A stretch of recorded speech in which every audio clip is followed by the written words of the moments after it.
Good afternoon class. Semiconductor हमने start किया है। मॉडर्न फिजिक्स में हम लोग एंटर कर चुके थे और उसमें एटम, न्यूक्लियाई और कुछ डिफरेंट चैप्टर्स को स्टडी करने के बाद अब हम आ पहुंचे हैं सेमीकंडक्टर्स के ऊपर। यूजेस क्या हैं इनके, किस काम में आते हैं, उनको हम ऑलरेडी डिस्कस कर चुके हैं और कितने टाइप के होते हैं, किस तरीके से उनको बनाया जाता है, उन सभी पॉइंट्स को भी हम एक एक करके जो है वो देख चुके हैं। डायोड के बारे में हम बात कर रहे थे। डायोड के फॉर्मेशन को हम समझ चुके हैं, किस तरीके से डायोड बनाया जाता है।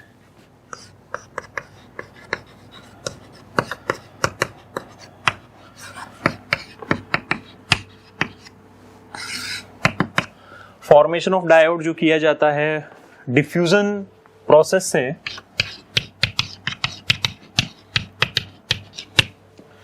उसके बारे में हम बात कर चुके हैं। यहां पे हमने देखा था कि दो तरीके के करंट होते हैं, ड्रिफ्ट करंट होता है, डिफ्यूजन करंट होता है। जब डिफ्यूजन की प्रोसेस की जाती है तो एक ऐसी कंडीशन बनती है जहां पे ड्रिफ्ट करंट और डिफ्यूजन करंट दोनों की वैल्यू जो है वो सेम हो जाती है, और जहां पर इन दोनों की वैल्यू सेम हो जाती है वहां पे बोला जाएगा कि जो फॉर्मेशन ऑफ डायोड है वो कंप्लीट हो चुका है। Formation of diode has been completed.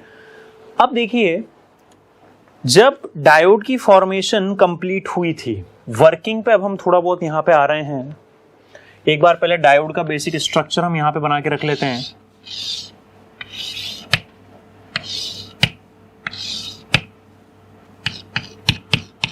ये पी टाइप का सेमीकंडक्टर था, इधर एन टाइप सेमीकंडक्टर हमारे पास में था। यहां पे जो मेजॉरिटी चार्ज कैरियर्स हैं वो होल्स होंगे पी टाइप में, और इधर एन टाइप में जो मेजॉरिटी चार्ज कैरियर्स हैं वो इलेक्ट्रॉन्स हैं। क्लियर? यहां पे रेस्ट पे आपके पास नेगेटिव चार्जेस होंगे। ये कहां से आए, क्यों ये यहां पर हैं, इनको हम डिस्कस कर चुके हैं। और यहां पे होगा आपके पास में पॉजिटिव चार्ज्ड जो कि रेस्ट पर होंगे।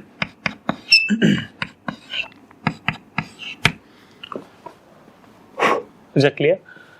फिर हमने बोला था कि जब डिफ्यूजन प्रोसेस हुई है तो पी साइड के जो होल्स हैं और एन साइड के जो इलेक्ट्रॉन्स हैं वो आपस में मिल गए होंगे और दोनों ने एक दूसरे को न्यूट्रलाइज कर दिया होगा, और यहाँ पे पी की तरफ जो है नेगेटिव चार्जेस और एन की तरफ जो पॉजिटिव चार्जेस होंगे वो बने रहेंगे।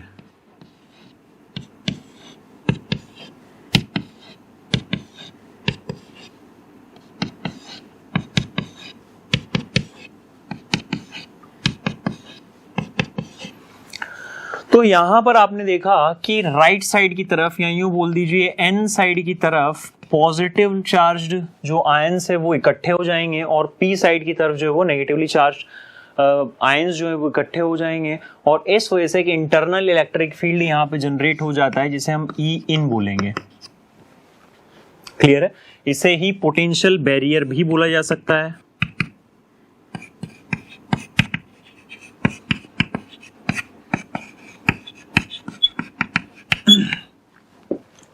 अब देखिए, पोटेंशियल बैरियर का काम क्या यहां पे होगा, उस चीज को हम एक बार डिस्कस कर लें। पोटेंशियल बैरियर का काम है मेजॉरिटी चार्ज कैरियर्स को एक तरफ से दूसरी तरफ जाने से रोकना।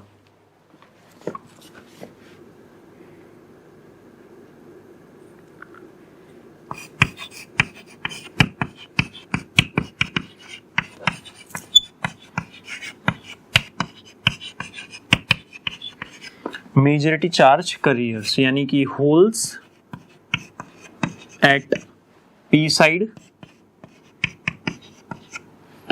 And electrons at N side can not pass the depletion layer.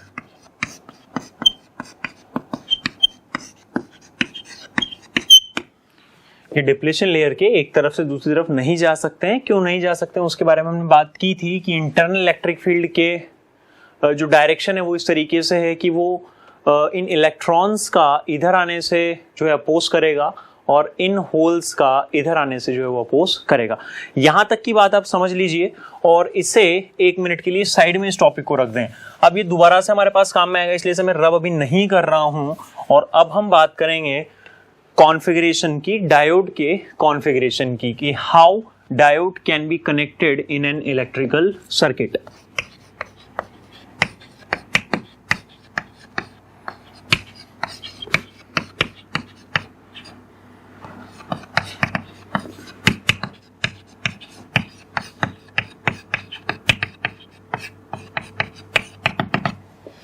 किसी इलेक्ट्रिकल सर्किट में डायोड जो है वो किस तरीके से कनेक्ट यहां पे किया जा सकता है।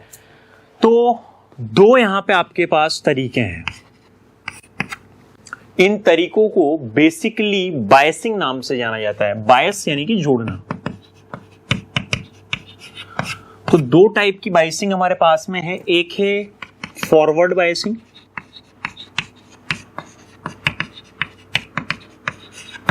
और दूसरी यहां पे जो आपके पास में होगी it is reverse biasing.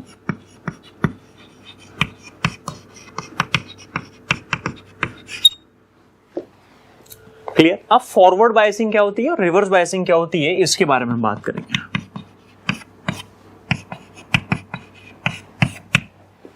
Clear? तो सबसे पहले अब हम बात करते हैं फॉरवर्ड बायसिंग के बारे में।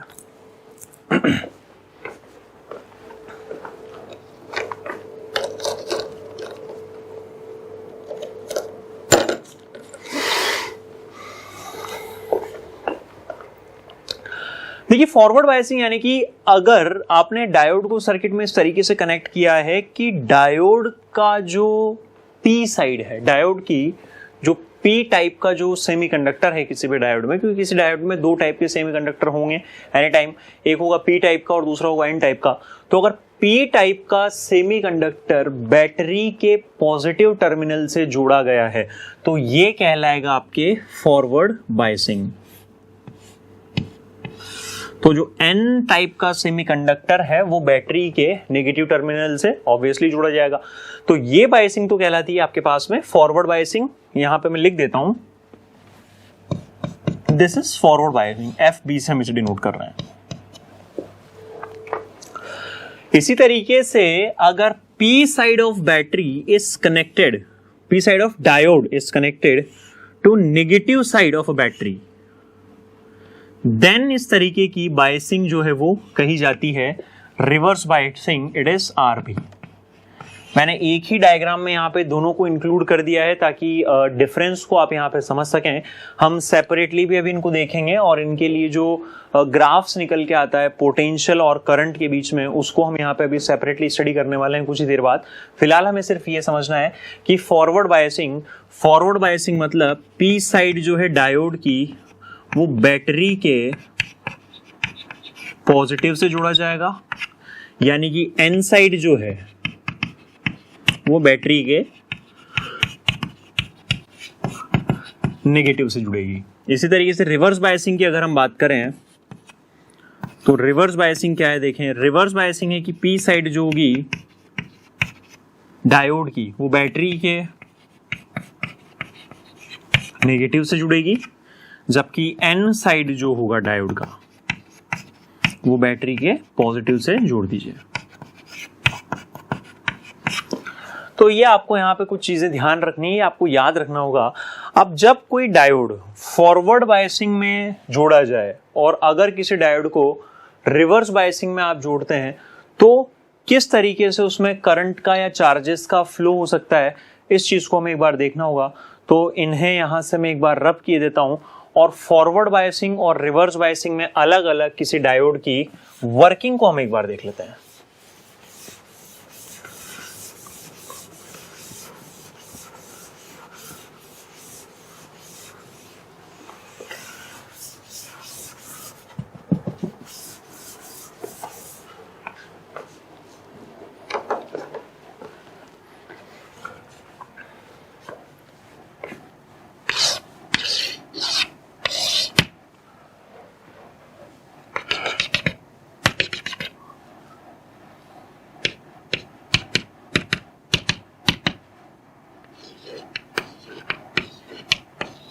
ये नेगेटिव है इधर पॉजिटिव बना देता हूं, तो ई इंटरनल जो होगा वो इस डायरेक्शन में होगा, जो इंटरनल इलेक्ट्रिक फील्ड जनरेट हुआ है।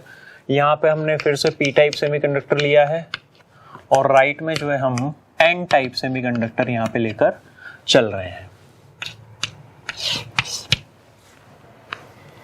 फॉरवर्ड बायसिंग की क्योंकि हम यहाँ पे बात कर रहे हैं पहले,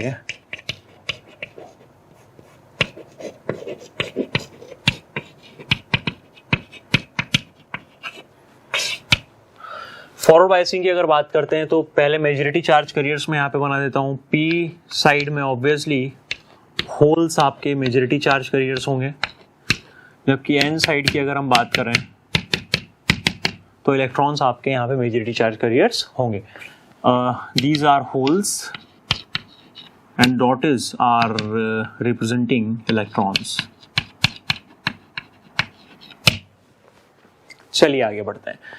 अब जो इंटरनल इलेक्ट्रिक फील्ड यहाँ पे जो प्रोड्यूस हुआ, जो इंटरनल इलेक्ट्रिक फील्ड यहाँ पे जनरेट हुआ है, उसका डायरेक्शन आप देख सकते हैं कि अगर हम देखें तो यहाँ मेरे पॉइंट ऑफ व्यू से मैं बात कर रहा हूँ, मेरे लेफ्ट से मेरे राइट की तरफ इंटरनल इलेक्ट्रिक फील्ड है, यानी कि आप अगर बात करें तो according to you the direction of internal electric field is from right to left. अगर आपके पॉइंट ऑफ व्यू से हम बात करें तो राइट से लेफ्ट इंटरनल इलेक्ट्रिक फील्ड का डायरेक्शन है।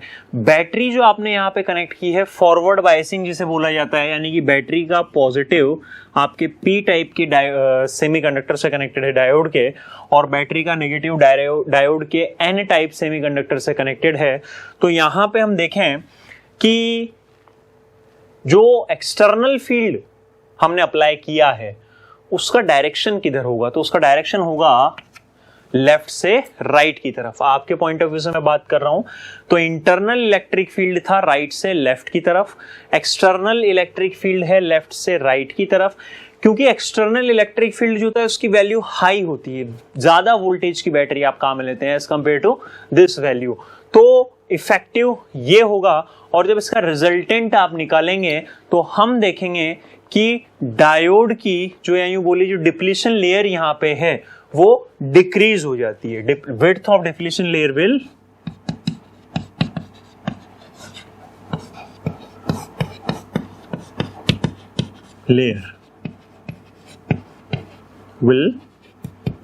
डिक्रीज। जो डिप्लीशन लेयर की विड्थ है वो डिक्रीज हो जाएगी, और अगर डिप्लीशन लेयर की विड्थ डिक्रीज होती है तो डिप्लीशन लेयर की विड्थ डिक्रीज होने से क्या होगा, देखें उसको समझने के लिए यहाँ पे आ जाएं। इसको मैंने इसीलिए यहाँ पे छोड़ा हुआ है। आप देखें कि डिप्लीशन लेयर जो है उसका काम क्या है, उसका काम है मेजॉरिटी चार्ज कैरियर्स को एक तरफ से दूसरी तरफ जाने से रोकना। यानी कि डिप्लीशन लेयर क्या कर रही है, डिप्लीशन लेयर पी टाइप के होल्स को एन टाइप के सेमीकंडक्टर की तरफ नहीं जाने दे रही है, और एन टाइप में जो इलेक्ट्रॉन्स अवेलेबल यहां पर हैं इन्हें पी टाइप में नहीं जाने दे रही है। तो इससे होगा क्या कि अब डिप्लीशन लेयर की विड्थ जो है वो क्योंकि कम हो गई है, यानी कि मेजॉरिटी चार्ज कैरियर जो हैं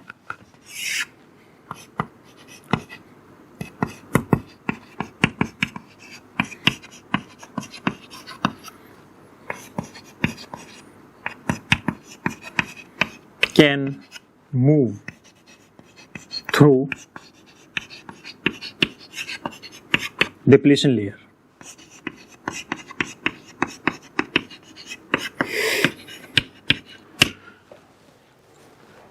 मेजॉरिटी चार्ज कैरियर अगर डिप्लीशन लेयर के एक तरफ से दूसरी तरफ जाने लग जाएंगे तो हम ये बोल सकते हैं कि diode will start conducting.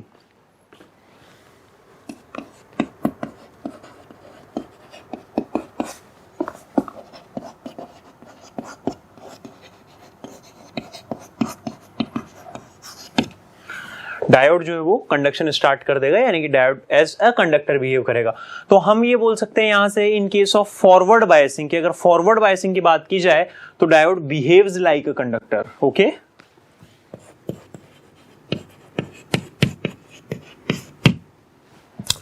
Current जो होता है वो मिली एम्पियर के ऑर्डर का करंट यहाँ पे फ्लो करता है। वो चीज जब हम ग्राफ बनाएंगे तब काम में आएगी, और बाकी जब आप प्रैक्टिकल करते हैं तो आप इसको प्रैक्टिकली देख भी सकते हैं कि किस तरीके से मिली एम्पियर के ऑर्डर का करंट यहाँ पे फॉरवर्ड बायसिंग ऑफ डायोड के केस में फ्लो करता है।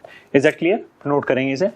अगला जो हमारा पॉइंट है फॉरवर्ड बायसिंग की जो हम बात करेंगे वो भी काफी कुछ इससे मिलता जुलता है, तो आप ये कोशिश कीजिए कि फॉरवर्ड बायसिंग को हम यहाँ पे एक बार अच्छे से समझ लें, क्योंकि रिवर्स बायसिंग की जब बात करेंगे तो वर्किंग कहीं ना कहीं इसके आगे पीछे घूमती है। एक दो जगह कुछ ना कुछ कॉन्सेप्चुअल चेंजेस आएंगे क्योंकि बैटरी हमने उल्टी लगाई है, यानी कि for sure there will be some changes, but अगर वर्किंग आपको यहाँ इसकी समझ में आ गई है तो आगे आपको कोई दिक्कत नहीं आएगी। नोट करें इसे।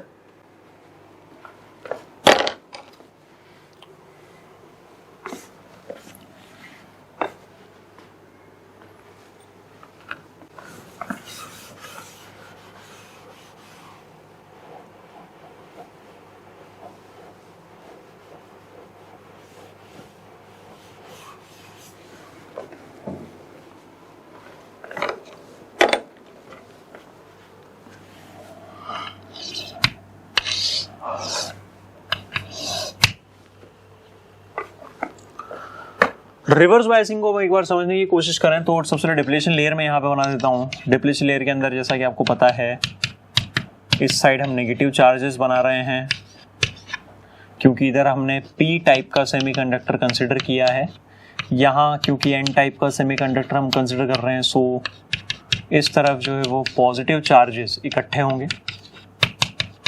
This is called depletion layer, this is the depletion layer, here this is the depletion layer. Clear? Now यहां पर जो मेजॉरिटी चार्ज कैरियर्स होंगे दे विल बी होल्स, और यहां मेजॉरिटी चार्ज कैरियर्स आपके पास इलेक्ट्रॉन होंगे। ये मैं बात कर रहा हूं यहां पे रिवर्स बायसिंग की।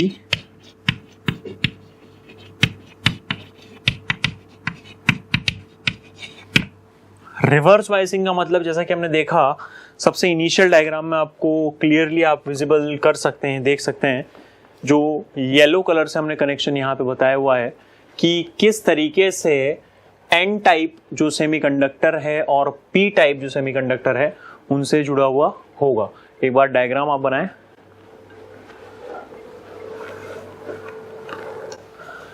रिवर्स बायसिंग की जब हम बात करते हैं तो यहाँ पे आपको येलो लाइनिंग से दिखाया गया है कि एन टाइप का जो सेमीकंडक्टर होगा it will be connected to the positive terminal of the battery, और पी टाइप का जो सेमीकंडक्टर है उसे बैटरी के नेगेटिव से हमें कनेक्ट करना होगा।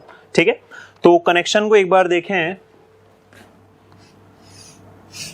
एन टाइप से हमने पॉजिटिव को कनेक्ट कर दिया है और पी टाइप को आपने जो है नेगेटिव से कनेक्ट यहां पे कर दिया है। अब जब हम ऐसा करेंगे तो होगा क्या, जो बेसिक डिफरेंस यहां से निकल के आया है पी फॉरवर्ड बायसिंग और रिवर्स बायसिंग में, देखिए इंटरनल इलेक्ट्रिक फील्ड ई इन जो है उसका डायरेक्शन अब भी वही रहेगा जो पहले था, this is the E in, यानी कि internal electric field still the same. अब क्या हुआ, जो आपने एक्सटर्नल इलेक्ट्रिक फील्ड इस तरीके से लगाया कि पॉजिटिव यहां और नेगेटिव यहां आएगा, यानी कि एक्सटर्नल इलेक्ट्रिक फील्ड जो ई आउट है, यहां पे ये ई इन था, ये ई आउट यहां पे था, ई इन दिखाया गया ऊपर, और यहां पे जो ई आउट हुआ it will in the same direction as E in, यानी कि इंटरनल इलेक्ट्रिक फील्ड और एक्सटर्नल इलेक्ट्रिक फील्ड का जो डायरेक्शन यहां पे निकल के आता है इट विल बी सेम। और इन दोनों के सेम होने की वजह से होगा क्या, ये चीज हमें एक बार देखनी है। तो देखिए, जब इंटरनल इलेक्ट्रिक फील्ड और एक्सटर्नल इलेक्ट्रिक फील्ड अलग अलग डायरेक्शन में थे, अगर दो लोग मान लीजिए दो अलग अलग कामों को करना चाहते हैं, टग ऑफ वार का गेम हम देखते हैं कि लेट्स से एक पर्सन इधर है जो कि पतला दुबला है और एक पर्सन है मोटा सा है, वो एक रस्सी को जब खींचते हैं तो ऑब्वियसली रस्सी इधर ही जाएगी, जी नहीं बिल्कुल इधर नहीं जाएगी, इधर पतला वाला पर्सन खड़ा हुआ है। ठीक है, ध्यान दीजिए, तो पतला वाला पर्सन इधर है, मोटा पर्सन इधर है, यानी इसमें ज्यादा ताकत होगी, ज्यादा शक्ति इसके अंदर होगी, पावर उसके पास ज्यादा है। तो जब ये एक रस्सी को खींचते हैं तो रस्सी किसके अकॉर्डिंग चलेगी, रस्सी चलेगी उस पर्सन के अकॉर्डिंग जिसके पास पावर ज्यादा है, जिसकी एनर्जी ज्यादा है। वो ही चीज यहां पर होती है। देखिए ई इन की वैल्यू कम है, ई आउट क्योंकि यहां पर ज्यादा है, यानी कि काम होगा ई आउट के अकॉर्डिंग। तो यहां पे क्या हुआ था कि डिप्लीशन लेयर की जो विड्थ थी वो कम हो गई थी। ठीक उसी तरीके से आप यहाँ पे देखें, यहाँ पे जो दोनों पर्सन हैं इन और आउट, जो दोनों इलेक्ट्रिक फील्ड हैं वो एक ही डायरेक्शन में यानी कि सेम काम करना चाहते हैं, और सेम काम करना चाहते हैं यानी कि काम क्या होगा, अच्छे से होगा। ये इनका काम क्या था, यहाँ पे लिखा हुआ है देखिए, पोटेंशियल बैरियर क्या है, मेजॉरिटी चार्ज कैरियर्स को एक तरफ से दूसरी तरफ जाने से रोकता है। और जब आपने ई आउट इस तरीके से अप्लाई किया कि एक्सटर्नल इलेक्ट्रिक फील्ड का डायरेक्शन वही है जो कि इंटरनल इलेक्ट्रिक फील्ड का था, तो होगा क्या, होगा ये कि width of depletion layer will be increased.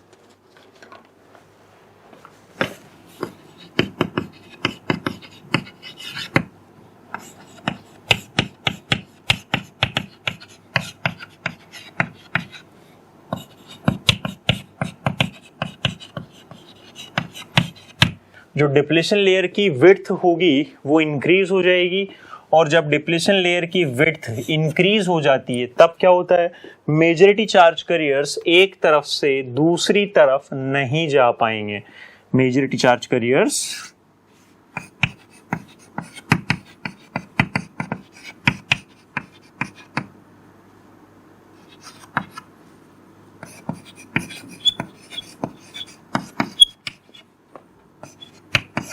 cannot pass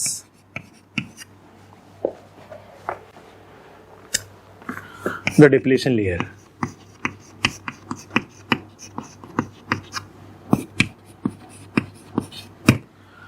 लेकिन यहां पे फिर खेल में थोड़ा सा आता है चेंज। क्या, करंट यहां पे फ्लो करता है माइक्रो एम्पियर के ऑर्डर का।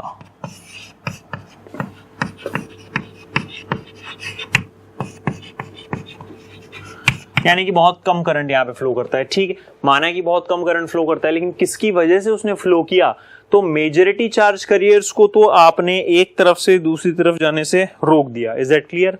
ओके, नाउ करंट लेकिन फ्लो कर रहा है, यानी कि चार्जेस अभी भी डिप्लीशन लेयर के एक तरफ से दूसरी तरफ जा रहे हैं। तो ये कौन से चार्जेस हैं जो डिप्लीशन लेयर के एक तरफ से दूसरी तरफ जा रहे हैं, तो वो है यहाँ पे माइनॉरिटी चार्ज कैरियर्स। क्योंकि आप ध्यान से अगर देखें तो आप देखेंगे कि मेजॉरिटी चार्ज कैरियर्स को तो आपने एक तरफ से दूसरी तरफ जाने से रोक दिया है, लेकिन अगर मैं माइनॉरिटी चार्ज कैरियर्स को ध्यान से देखूं तो इधर माइनॉरिटी चार्ज कैरियर कौन है, इलेक्ट्रॉन्स,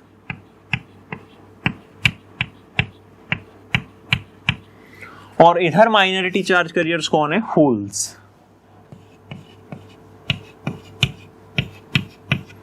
इलेक्ट्रिक फील्ड का डायरेक्शन आप देख रहे हैं किधर से किधर है, राइट से लेफ्ट की तरफ। इलेक्ट्रॉन्स जो होते हैं वो जाते हैं in the direction opposite to that of the electric field, यानी कि इलेक्ट्रॉन्स इस डायरेक्शन में जाएंगे, बिल्कुल जाएंगे, और होल्स फील्ड के डायरेक्शन में, पॉजिटिव चार्ज फील्ड के डायरेक्शन में, यानी कि इस डायरेक्शन में जाएंगे, ये भी बिल्कुल जाएंगे। अब आप देख सकते हैं कि जो डिप्लीशन लेयर है उसकी विड्थ चूंकि बढ़ गई थी, वो अब हेल्प करेगी माइनॉरिटी चार्ज कैरियर्स के फ्लो के लिए, और वो रेस्पॉन्सिबल होगी, एक करंट फ्लो यहाँ पे होगा उसके लिए, जो कि जिसका कॉज जो, जिसका रीजन जो है करंट के जनरेट होने का, वो है माइनॉरिटी चार्ज कैरियर्स का डिप्लीशन लेयर के एक तरफ से दूसरी तरफ फ्लो होना। तो उस फ्लो को आप यहाँ पे नहीं रोक पाएंगे, और माइक्रो एम्पियर के ऑर्डर का यहाँ पे करंट फ्लो करने लगेगा, जो कि काफी कम होगा एज कंपेयर टू दिस, 1000 गुना कम है। तो यहाँ पे बोला जाता है कि रिवर्स बायसिंग के केस में करंट फ्लो नहीं करता है, लेकिन ऐसा नहीं होता है, बहुत ही कम करंट वहां पे अभी भी फ्लो करता है, जिसका रीजन माइनॉरिटी चार्ज कैरियर्स है। माइनॉरिटी चार्ज कैरियर्स की वजह से करंट क्यों फ्लो करता है उसको हम डिस्कस कर चुके हैं, और माइक्रो एम्पियर के ऑर्डर का करंट होगा। क्लियर? तो बहुत कुछ इंफॉर्मेशन यहाँ पे हमने दी हुई है, नोट किया हुआ है हमने, उसे आप देख लें और कॉपी में नोट कर लें।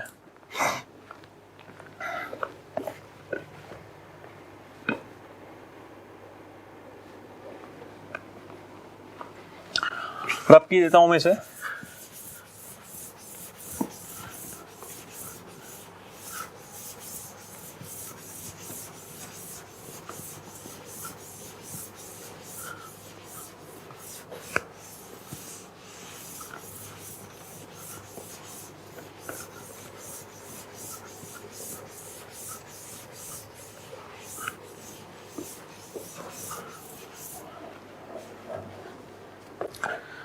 अब कुछ ग्राफ्स की हम यहाँ पे बात करेंगे।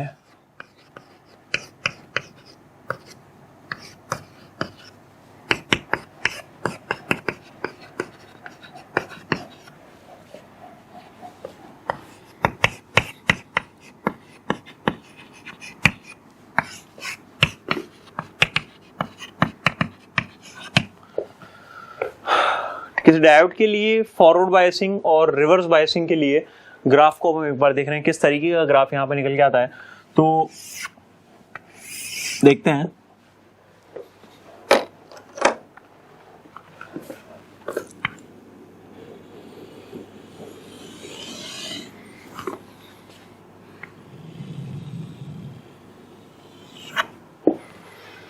इस तरीके का ग्राफ आपको मिलेगा। किन किन के बीच में हमने ये ग्राफ बनाया है उसको एक बार देख लें। यहां पे मैंने लिया है पोटेंशियल P, V से इसे डिनोट करेंगे। यहां पे नेगेटिव V होगा और यहां पे आपके पास चल रहा है करंट I जो कि मिली एम्पियर के ऑर्डर की होगी और यहां पे नेगेटिव वाई एक्सिस पे करंट है जो कि माइक्रो एम्पियर के ऑर्डर के यहां पे होगी। ग्राफ इस तरीके का आने का रीजन क्या है उसे हम देखें। ये जो ग्राफ आपको डिनोट किया गया है this is for forward bias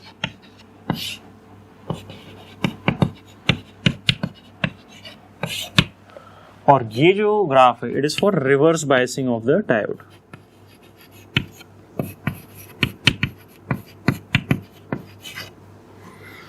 अब देखिए होता क्या है फॉरवर्ड बायसिंग के लिए जैसे जैसे हम पोटेंशियल बढ़ाते जाएंगे वैसे वैसे आपका जो करंट है डायोड में फ्लो होने वाला वो क्या होता जाएगा, बढ़ता जाएगा। उसका रीजन क्या है कि जैसे जैसे आप पोटेंशियल बढ़ाएंगे फॉरवर्ड पोटेंशियल को आप इंक्रीज करेंगे। फॉरवर्ड बायसिंग के जो एक्सटर्नल बैटरी हमने लगाई उसके बारे में यहाँ पे मैं बात कर रहा हूँ। इसकी वैल्यू को जैसे जैसे आप इंक्रीज करते हैं तो होता क्या है कि जो डिप्लेशन लेयर है उसकी विड्थ कम कम कम कम कम होने लग जाएगी। जैसे जैसे डिप्लेशन लेयर की विड्थ कम होती जाएगी ठीक वैसे वैसे जो मेजॉरिटी चार्ज कैरियर्स हैं वो एक तरफ से दूसरी तरफ इजीली फ्लो कर पाएंगे। और मेजॉरिटी चार्ज कैरियर्स अगर एक तरफ से दूसरी तरफ फ्लो कर पा रहे हैं तो उस केस में क्या होगा, उस केस में जो करंट है उसकी वैल्यू बढ़ती जाएगी और कुछ देर के बाद में बहुत ही ज्यादा उसकी वैल्यू में जो इंक्रीमेंट आ जाएगा। ग्राफ से काफी कुछ हद तक क्लियर है। स्लोप जो है वो इंक्रीजिंग है तो करंट की वैल्यू जो है वो बढ़ेगी, यानी rate of change of current जो है वो जैसे आगे आप चलते जाएंगे वो बढ़ता जाएगा। रिवर्स बायसिंग की अगर हम बात करें, जो थर्ड क्वाड्रेंट में जो ग्राफ आपको दिखाई दे रहा है it is for reverse biasing of a diode.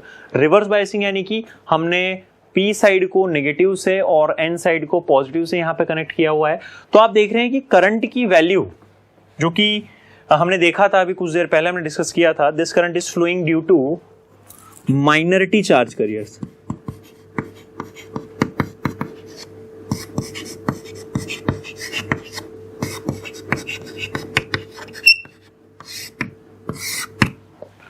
और ये है आपके लिए मेजॉरिटी चार्ज कैरियर्स की वजह से।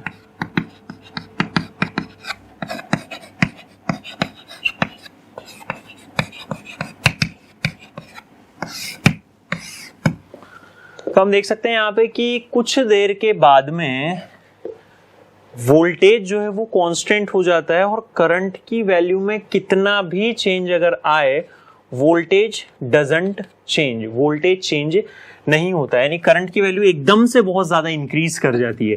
सैचुरेट आप बोल सकते हैं कि सैचुरेट हो जाती है और इस नेगेटिव पोटेंशियल को बोलते हैं VBR।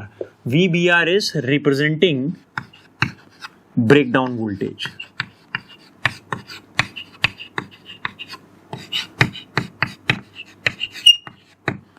ब्रेकडाउन वोल्टेज यानी कि वो नेगेटिव वोल्टेज, यानी नेगेटिव वोल्टेज की वो वैल्यू जो कि आपने एक्सटर्नल बैटरी के थ्रू प्रोवाइड करवाया है जिसपे कि करंट सैचुरेट हो जाता है, यानी कि बहुत ज्यादा उसकी वैल्यू में जो है इंक्रीमेंट आएगा, एकदम से इंक्रीज कर जाएगा। ऐसी नेगेटिव वैल्यू पोटेंशियल की जो है VBR यानी कि ब्रेकडाउन वोल्टेज कहलाती है।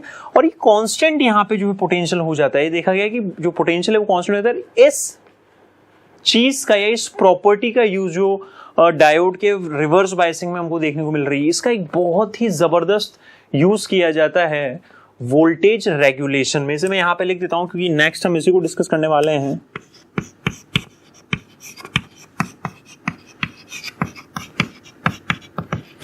जेनर डायोड इसे बोला जाता है।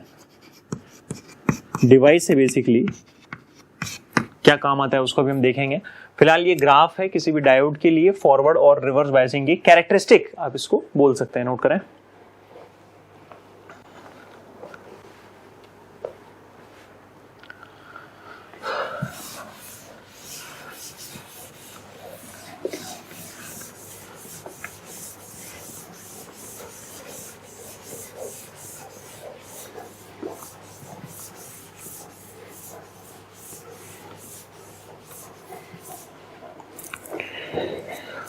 देखिए हम बात करते हैं वोल्टेज रेगुलेशन।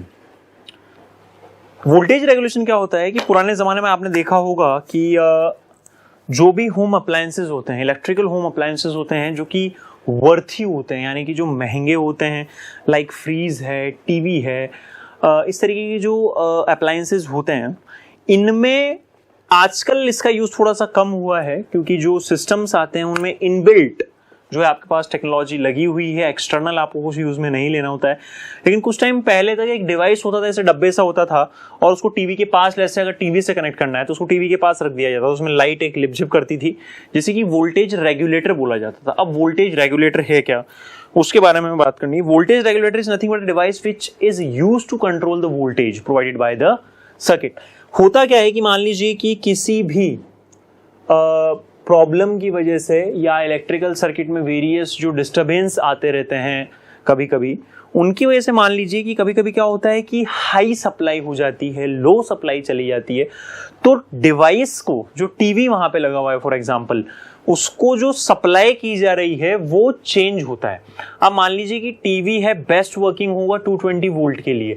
अब किसी रीजन की वजह से लेट से जो वोल्टेज है वो 250 हो गया, 260 हो गया, या कम भी हो सकता है, 180 हो गया, 190 हो गया, तो होगा क्या, जितना टीवी को चाहिए पोटेंशियल, जितना वोल्टेज टीवी को चाहिए वो अब नहीं मिल रहा है, और ऐसा नहीं मिलेगा तो डिवाइस के खराब होने के चांसेस वहां पे बन जाते हैं। यानी कि हो सकता है कि कोई फॉल्ट उसके अंदर आ जाए। तो इस तरह के फॉल्ट से बचने के लिए, डिवाइसेस को खराब होने से बचाने के लिए, और वो प्रॉपर वर्किंग करते रहें, लॉन्ग लाइफ हो रहे हैं, तो उनके साथ वोल्टेज रेगुलेटर को जोड़ दिया जाता है। जिससे होता क्या है कि कोई भी वोल्टेज में फ्लक्चुएशन अगर आ रही है, आगे से सप्लाई की वहीं से ही होगी, अगर वोल्टेज में फ्लक्चुएशन आती है तो उन फ्लक्चुएशंस को नेग्लेक्ट किया जा सकता है और एक कांस्टेंट प्रॉपर सप्लाई आपका डिवाइस जो है वो लेगा, ताकि उसके खराब होने के चांसेस कम हो जाए, या आप यूं भी बोल सकते हैं कि खत्म हो जाए। तो वो डिवाइस कहलाता है आपके पास में वोल्टेज रेगुलेटर। जेनर डायोड का यूज किया जाता है, नाम है, जो प्रॉपर नाम है वो जेनर डायोड है। सिंबल इसका इस तरीके से होता है, ये डायोड की तरह ही बनेगा, यहाँ पे इस तरीके से थोड़ा सा चेंज आएगा, जिसे आप नोट डाउन कर लें। ये नेगेटिव N और ये P, ये जो है P वो P टाइप के सेमीकंडक्टर को डिनोट कर रहा है, और N जो हमने लिखा है it is denoting semiconductor of N type. First of all ये चीज क्लियर है। अब इसकी वर्किंग किस तरीके से होती है, देखिए जेनर डायोड जब कंस्ट्रक्ट किया जाता है तो ये ध्यान रखा जाता है कि जेनर डायोड इस तरीके का हो कि एक पर्टिकुलर रेंज में वो काम कर सके। अब वो रेंज कौन सी होगी, सबसे पहली बात जो ध्यान रखने की है, इसे हमेशा हमेशा हमेशा रिवर्स बायसिंग में काम में लिया जाता है।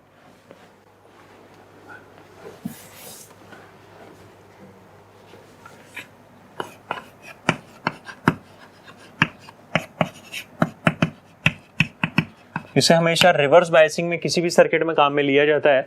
और जब रिवर्स बायसिंग में आप इसे काम में लेंगे तो होगा क्या, हमने अभी कुछ देर पहले जब डायोड की कैरेक्टरिस्टिक्स देखी थी, रिवर्स बायसिंग के लिए आपने कैरेक्टरिस्टिक देखी थी, वो कुछ इस तरीके से हमें मिली थी। तो वहां खास बात क्या थी कि किसी एक पर्टिकुलर वोल्टेज के लिए हमने देखा था कि वोल्टेज कांस्टेंट हो गया था, जैसे हमने VBR बोला था, यानी कि ब्रेकडाउन वोल्टेज पर जाने के बाद में हुआ क्या था, ब्रेकडाउन वोल्टेज पर जाने के बाद में जो आपके पास में यहाँ पर वोल्टेज है वो कांस्टेंट हो गया था। और हमें यही तो चाहिए कि वोल्टेज कांस्टेंट हो जाए। तो होता क्या है कि मान लीजिए यहाँ पे लोड इस तरीके से लगा हुआ है, तो लोड के पैरेलल में क्या लगा दिया जाता है, ये जेनर डायोड लगा दिया जाता है। जेनर डायोड इस तरीके से कंस्ट्रक्ट किया गया है कि वो हमेशा इस रेंज में काम करे। इस रेंज में अगर ये काम करेगा तो जेनर डायोड में फ्लो करने वाला करंट कितना भी हो, इट डजंट मैटर, जो पोटेंशियल है वो हमेशा क्या बना रहेगा, कांस्टेंट बना रहेगा। और अगर जेनर डायोड के लिए पोटेंशियल कांस्टेंट है और आपने जो लोड कनेक्ट किया हुआ है वो जेनर डायोड के पैरेलली लोड को आपने कनेक्ट किया हुआ है, तो होगा क्या, इस लोड में भी पोटेंशियल क्या रहेगा, सेम रहेगा। तो इस लोड को यानी कि जो टीवी है उसे खराब होने से यहाँ पे इस तरीके से बचाया जा सकता है। Is that clear? Graph note कर लीजिए, ऑलरेडी आप नोट कर भी चुके हैं, वहीं से भी आप चाहें अगर तो इसे नोट कर सकते हैं। क्लियर है?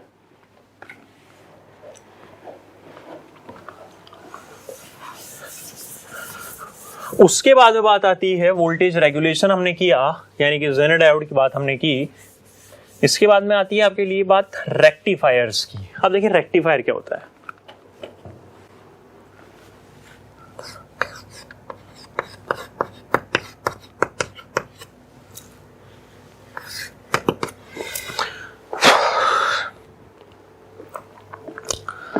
रेक्टिफायर और इन्वर्टर दो डिवाइसेस हैं, इनका नाम हमने काफी सुना है। एक बार आज हमने देख भी लिया कि होता क्या है।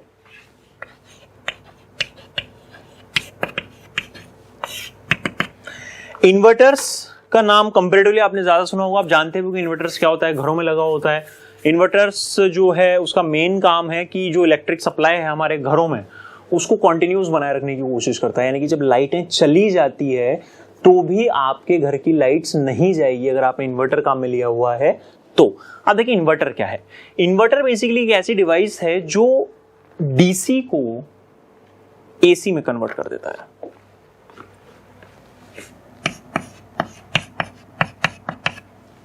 और रेक्टिफायर वो है जो एसी को डीसी में कन्वर्ट करेगा। यानी कि दोनों हो ना हो कहीं ना कहीं एक दूसरे के उल्टे हैं, दोनों की फंक्शनिंग जो है वो एक दूसरे की जस्ट अपोजिट है। तो क्यों इनकी जरूरत पड़ी? देखिए होता क्या है, इलेक्ट्रिकल एनर्जी जो है उसे आपको स्टोर करना होगा। जब लाइट चली गई हैं फिर भी हम चाहते हैं कि हमारे घर की लाइट आती रहे, यानी कि आपको क्या चाहिए, आपको ऐसा कुछ सिस्टम चाहिए जो कि इलेक्ट्रिकल एनर्जी को स्टोर कर सके और जब जरूरत उस इलेक्ट्रिकल एनर्जी की पड़ रही है तब आप उसको काम में भी ले सकें। अब चक्कर क्या है कि घरों में आती है एसी, और एसी को स्टोर नहीं किया जा सकता। स्टोर किसे किया जा सकता है? डीसी को स्टोर किया जा सकता है। तो सबसे पहले तो आपको क्या करना होगा, उस घर में आने वाली एसी को डीसी में कन्वर्ट करना होगा। वो काम करेगा कौन? रेक्टिफायर। उस डीसी को आप क्या कर लेंगे? स्टोर कर लेंगे। डीसी को तो आपने स्टोर कर लिया। अब जब घर की लाइट्स गई, आपको मान लीजिए घर के अप्लायंसेस हैं, टीवी है, फ्रिज है, फैन है, ट्यूबलाइट है, इन सबको चलाना है, बल्ब है, इन्हें चलाना है, तो क्या होगा? ये सब तो काम करते हैं एसी पर। आपने जो स्टोर कर रखी है वो है डीसी, यानी कि उस डीसी को फिर से एसी में कन्वर्ट करना होगा ताकि इलेक्ट्रिकल अप्लायंसेस जो है वर्किंग कंडीशन में हो, चल सकें, उनको हम यूज में ले सकें। तो उस स्टोर्ड डीसी को फिर से एसी में कन्वर्ट किया जाता है with the help of inverter. यानी कि इन्वर्टर का काम क्या हो गया? इन्वर्टर का काम हो गया डीसी को एसी में कन्वर्ट करना। Is it clear? क्लियर। तो इन्वर्टर के बारे में हमें फिलहाल ज्यादा बात करनी नहीं है, हमें रेक्टिफायर की बात करनी है। और रेक्टिफायर का काम क्या था? रेक्टिफायर का काम था एसी को डीसी में कन्वर्ट करना। किस तरीके से करता है उसको भी हम अभी देखेंगे, लेकिन सबसे पहले जो हम बात करेंगे वो करेंगे टाइप्स ऑफ रेक्टिफायर की।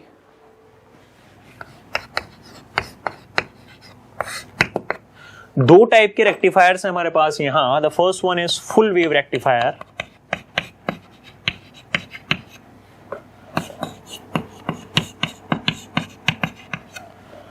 and the second we have is half wave rectifier.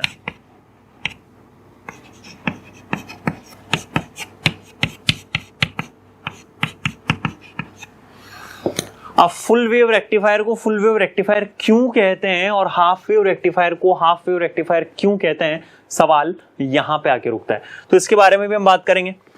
चलिए फुल वेव और हाफ वेव रेक्टिफायर के बारे में बात कर लें एक बार।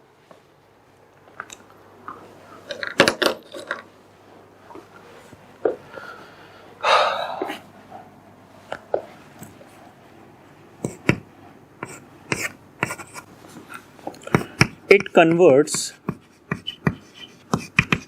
half cycle of input AC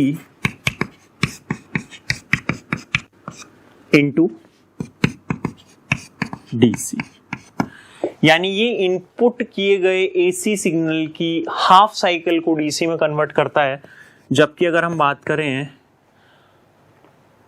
ये यहाँ पे नंबरिंग थोड़ी सी उल्टी कर दी है हमने, आप चाहें तो इसको चेंज कर दीजिएगा। इट कन्वर्ट्स फुल साइकिल, पहले क्योंकि हमने फुल वेव रेक्टिफायर लिख दिया है तो ये फुल आप यहाँ पे वर्ड ऐड कर दें। और दूसरा जो है half wave rectifier, it converts half cycle of input AC into DC, ये आपके कहलाएगा हाफ वेव रेक्टिफायर। किस तरीके से ये काम करते हैं, किस तरीके से इनका कंस्ट्रक्शन होता है, उसके बारे में भी हम एक बार बात करेंगे। चलिए तो इनके बारे में बातचीत स्टार्ट करते हैं। सबसे पहले एक ट्रांसफॉर्मर होगा, ट्रांसफॉर्मर का यूज क्या है उसको अभी हम देखेंगे। एक स्टेप डाउन ट्रांसफॉर्मर है basically.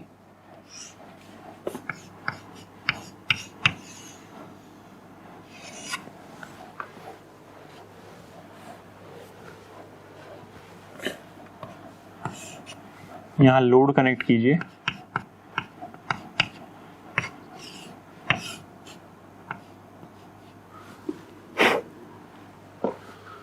Is that clear? AC input यहां पे अप्लाई किया जाएगा।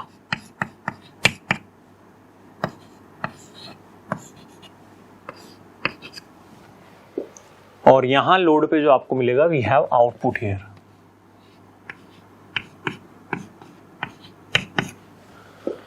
अब देखें होगा क्या। ये स्टेप डाउन ट्रांसफॉर्मर हमने जो यहां पे काम में लिया है,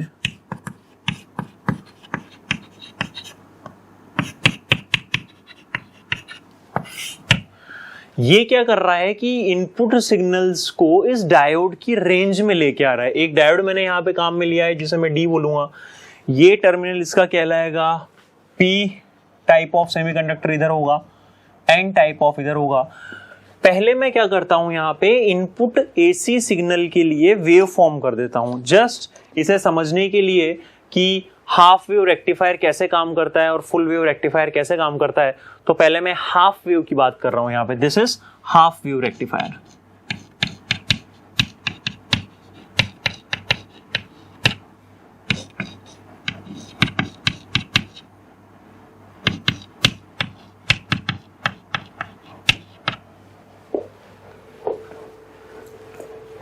हाफ वेव रेक्टिफायर यहां पे वर्किंग को हम समझ रहे हैं। दिस इज स्पेलिंग मिस्टेक, थोड़ा सा देख लीजिएगा।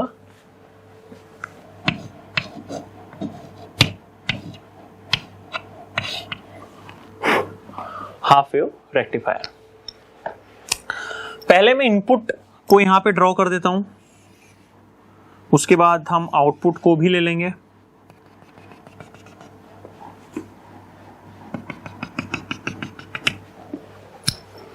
ये हमने ड्रॉ किया इनपुट।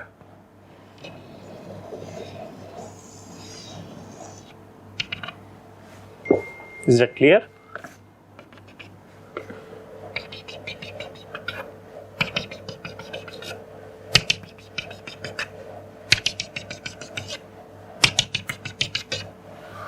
हाँ देखिए हुआ क्या, यहां पे मैं लिख देता हूं this is for input and this is for output. जब हम यहां पे बात करते हैं तो आधी साइकिल के लिए फर्स्ट ऑफ ऑल ये पॉजिटिव होगा टर्मिनल और ये नेगेटिव होगा। जब ये पॉजिटिव होगा तो diode will be in forward bias condition, in forward bias condition diode will act as a conductor. और जब ये कंडक्टर की तरह बिहेव करेगा तो यहाँ पे करंट फ्लो होगा, सर्किट में इजीली फ्लो कर जाएगा और जैसा इनपुट होगा वैसा का वैसा आउटपुट ये आपको दे जाएगा। तो ये मैंने वेव फॉर्म बनाई आउटपुट के लिए। Is that clear? नाउ अगली आधी साइकिल में क्या होगा देखें, ये टर्मिनल बन जाएगा आपकी बार पॉजिटिव और ये बन जाएगा नेगेटिव। जब ये नेगेटिव होगा तो डायोड होगा आपका रिवर्स बायस्ड, और जब डायोड रिवर्स बायस्ड होगा, क्यों? क्योंकि देखिए पी टाइप सेमीकंडक्टर है वो किससे कनेक्टेड है यहाँ पे, नेगेटिव टर्मिनल से। एन टाइप सेमीकंडक्टर किससे कनेक्टेड है यहाँ पे, पॉजिटिव टर्मिनल से। डायोड किस में आ जाएगा, रिवर्स बायस में। रिवर्स बायस में कंडक्शन नहीं होगा तो ये आपको आउटपुट मिलेगा। नेक्स्ट साइकिल की, नेक्स्ट हाफ साइकिल की हम बात करें तो फिर ये होगा नेगेटिव और ये होगा पॉजिटिव। डायोड वापस आ गया है फॉरवर्ड बायस में, वापस करंट फ्लो कर जाएगा। दैट मींस ये साइकिल्स जो है कंटिन्यूअसली इस तरीके से रिपीट होती जाएंगी। तो आप देख रहे हैं कि इस सर्किट की वजह से हुआ क्या है।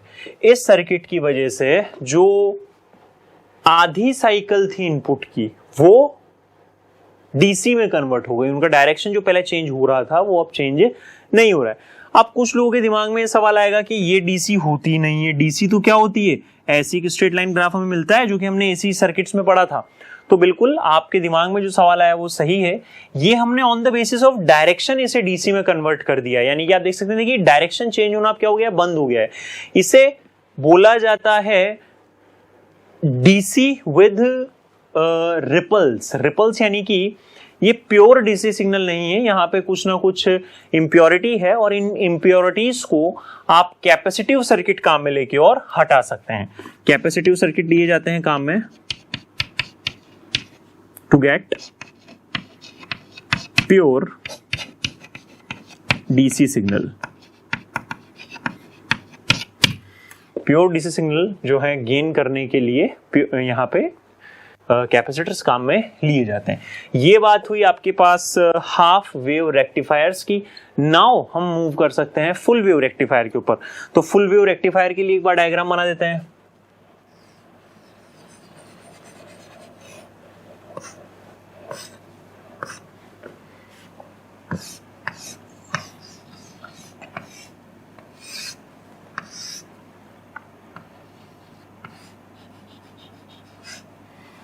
यहां पे दो डायोड्स आपको कनेक्ट करने होते हैं। एक को मैं नाम दे रहा हूं D1 और दूसरे को मैं नाम दूंगा D2।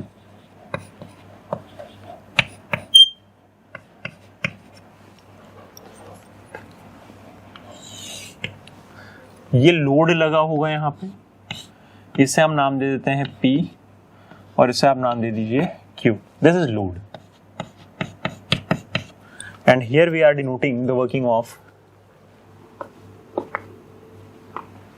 full wave rectifier।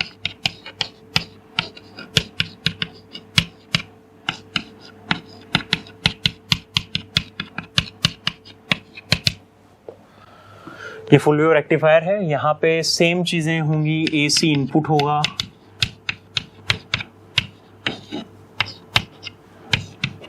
और यहां आपको आउटपुट मिलेगा लोड में। यहां एक चीज हमने बनाई हुई है, ये कही जाती है सेंट्रल टेपिंग।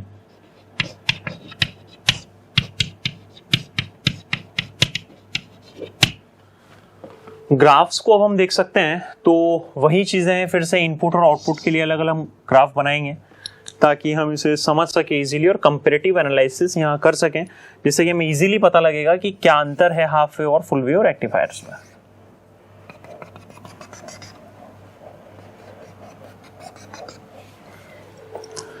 इनपुट साइकिल में सबसे पहले बना देता हूं। Is that clear?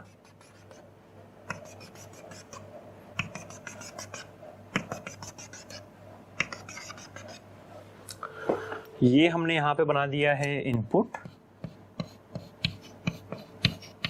और यहां हम बनाएंगे आउटपुट।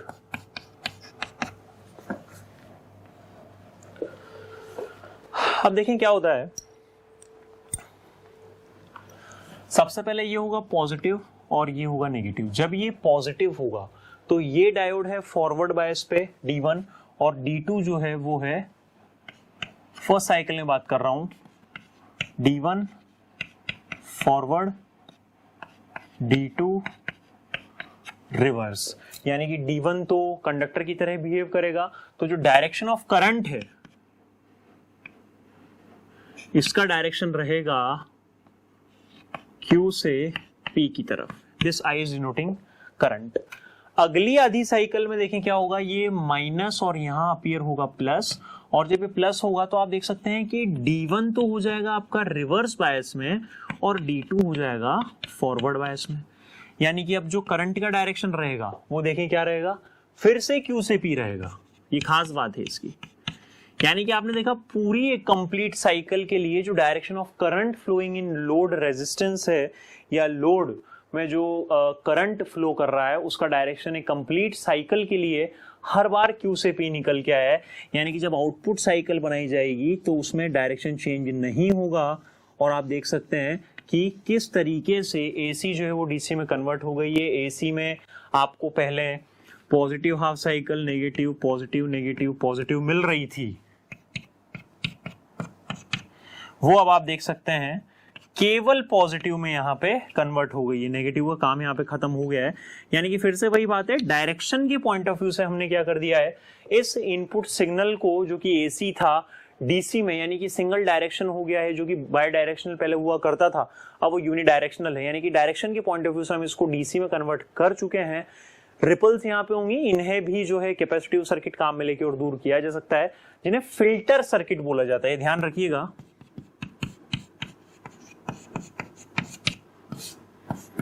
जो कैपेसिटर काम में लिए जाते हैं, these are known as filter circuit which are used to get pure DC signal from AC when passed through a rectifier.